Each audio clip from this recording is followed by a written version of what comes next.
Brasil Fantasy Football apresenta opções para waiver wire com Matheus Mendes. Fala galera, meu nome é Matheus Mendes e esse é o podcast do BRFF, o Brasil Fantasy Football. Nesse episódio a gente vai estar falando um pouquinho sobre a waiver wire. Eu recebi a missão aí do presidente Caio Ribeiro e do meu mestre Ruizão para conduzir esse podcast. E a waiver é nada mais, nada menos que um mecanismo do fantasy que pode te ajudar a trazer um novo fôlego e renovar as esperanças para o seu time através da adição de jogadores que não foram draftados ou que foram dropados por alguém na sua liga, mas que estão demonstrando seu valor nas últimas semanas. Nesse episódio eu trouxe 13 nomes de jogadores das principais posições do fantasy: quarterbacks, running backs, wide receivers e tight ends. Vamos lá analisar? Primeiramente, Sam Darnold, quarterback do New York Jets. Desde a semana passada nós avisamos que o retorno do Darnold estava próximo e que isso representaria valor na adição do jogador. O resultado foi uma partida onde ele passou para mais de 300 jardas e conseguiu 3 TDs no seu retorno depois de perder aí algumas semanas pela mononucleose que tanto foi falada. Na próxima semana seu confronto é contra os Patriots e ele não vai ser uma grande opção de escalação, mas para o resto do ano entendemos que é interessante você adicionar o jogador se você tiver com problemas na posição de quarterback. Ele deve ter um valor interessante. Seguindo entre os QBs, temos o Kirk Cousins, quarterback do Minnesota Vikings, que depois de um começo de ano bem ruim, recuperou a confiança aí com 2 boas atuações contra os Giants e Eagles. Claro que nós precisamos ponderar que essas duas secundárias são bem complicadas, são bem fracas, e justamente o Kirk Cousins vai ser um cara que vai depender do matchup. Pensando nisso, a sequência nas semanas 7, 8 e 9 contra Lions, Redskins e Chiefs é bem convidativa quando a gente imagina na escalação do jogador. Então a tendência é que Cousins consiga aí emendar uma boa sequência de partidas. Finalizando os QBs, temos o Daniel Jones, quarterback calouro do New York Giants. E precisamos ter calma quando analisamos o Daniel Jones aqui, tranquilo? A gente pode olhar para a partida dele contra os Patriots e entender que de fato foi uma partida ruim, mas precisamos contextualizar a questão. Lembrar que o jogador estava sem o Sterling Shepard, sem o Evan Ingram e sem o Saquon Barkley, as principais armas ofensivas desse ataque, e enfrentou uma das melhores defesas da liga fora de casa.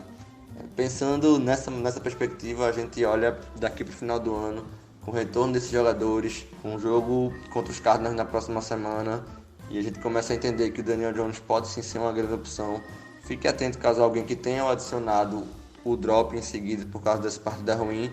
Não é esse jogo que vai ser a tendência do garoto, e sim o que ele vinha mostrando nas semanas anteriores. Passando para os running backs, temos Chase Edmonds, running back do Arizona Cardinals, que com a lesão no corpo de recebedores da equipe acabou recebendo mais espaço, tanto em carregadas quanto em recepções de passes, e correspondeu muito bem nas últimas 2 semanas, marcando 2 TDs, conseguindo boas jardas, mostrando que pode sim ser mais envolvido nesse ataque.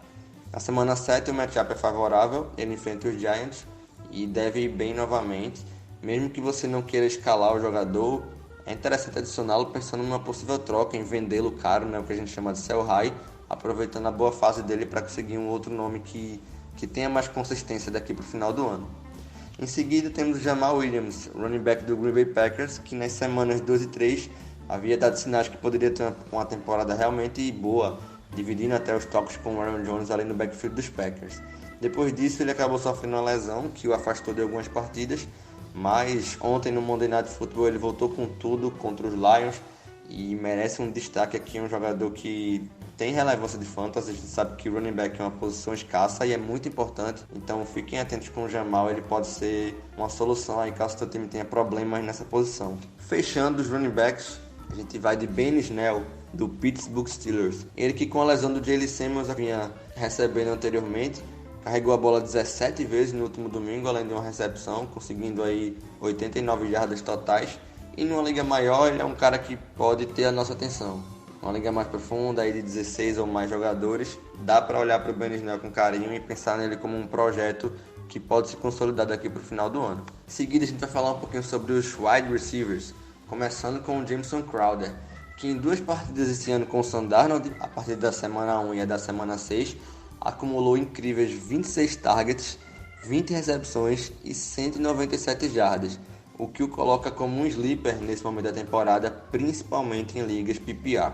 Numa das minhas ligas eu consegui pegá-lo ainda na semana passada, mas pode ser que você ainda tenha a sorte de adicioná-lo nessa semana ele é uma ótima opção para você. Continuando com os recebedores, Auden Tate, wide receiver do Cincinnati Bengals. Ele que na semana 6 fez a sua melhor partida até aqui em relação à consistência. Teve 12 bolas lançadas em sua direção, recebeu 5 delas e conseguiu 91 jardas. Enquanto o AJ Green continua fora, o Tate deve continuar aproveitando seu espaço, dividindo aí com o Tyler Boyd o volume aéreo da equipe dos Bengals e conseguindo ser consistente na equipe dos Bengals e consequentemente no seu time de fantasy. Zay Jones, o novo wide receiver do Oakland Raiders. Isso mesmo, ele que foi trocado, já era jogador dos Bills até 2 semanas atrás e fará sua estreia na equipe dos Raiders logo depois da semana de bye week, o que foi ótimo para ele. Ele pôde ter mais tempo para aprender o novo playbook, aprender as novas jogadas, desenvolver sintonia com o Derek Carr, o novo quarterback.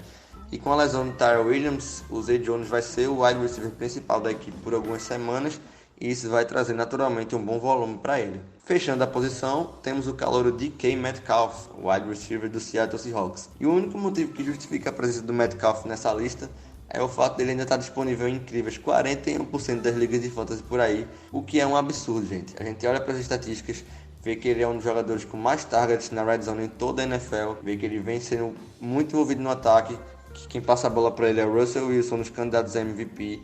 Agora que o tight end Will Dissly está fora da temporada por lesão, a expectativa é que ele receba ainda um volume maior de bolas na sua direção, tanto na red zone quanto durante a partida.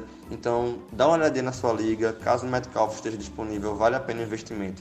Ele é um jogador que dará o retorno imediato, que pode ser relevante no seu time. Por último, vamos falar sobre os tight ends. Primeiramente, o Hunter Henry. Ele que, antes da temporada, estava ali posicionado entre os principais tight ends na maioria dos drafts de fantasy. Foi ali o 5º, 6º, 7º tight end a ser draftado. Só que ele se machucou, ele que vem sofrendo lesões desde que entrou na liga há alguns anos atrás e acabou prejudicando as pessoas que investiram alto capital draft nele. Depois de 5 semanas ele voltou com tudo, conseguiu aí um jogo de 100 jardas e marcou 2 TDs, chegando a 30 pontos de fantasy em ligas PPR nessa semana. Se você segurou o jogador no fundo do seu banco, meus parabéns, agora é hora de colher os frutos. Caso você o tenha largado ou esteja numa liga que alguém fez isso, essa é a hora de corrigir esse erro, essa é a hora de olhar para o waiver e procurar o Hunter Henry e adicioná-lo sem medo de ser feliz. Em seguida, 2 opções para ligas mais profundas. Primeiro, o tight end Rick Seals-Jones, do Cleveland Browns, que desde a lesão do Njoku teve um aumento de volume natural e acabou correspondendo com alguns touchdowns e ele vai ser esse jogador. Ele não vai ser um cara de tantas jardas, até porque o ataque de Cleveland não tá legal, não tá fluindo, mas ele vai ter oportunidade na red zone, ele vai marcar touchdowns em algumas semanas. Então, enquanto o ataque estiver desenhado dessa maneira, com o Njoku fora, ele pode ser uma aposta aí nas deep leagues, né? Nas ligas mais profundas. Assim como o Darren Fells, o tight end do Houston Texans, que nas últimas 4 semanas viu 16 bolas sendo lançadas em sua direção, uma média boa de 4 targets por partida, conseguiu 150 jardas e marcou 3 TDs nesse período. Com o passar do tempo ele vem ganhando a confiança do Deshaun Watson, ele vem ganhando espaço nesse ataque e pode ser uma escolha interessante caso seu terreno esteja de bye, por exemplo. Por hoje é só, pessoal. Essa é a Waiver Wire da semana. Acompanhe o BRFF nas redes sociais, acompanhe também o nosso artigo onde a gente fala tudo o que falamos aqui e muito mais sobre as opções para serem adicionadas na semana. Te desejo uma boa sorte aí no Fantasy, boas adições, boas compras e um abraço.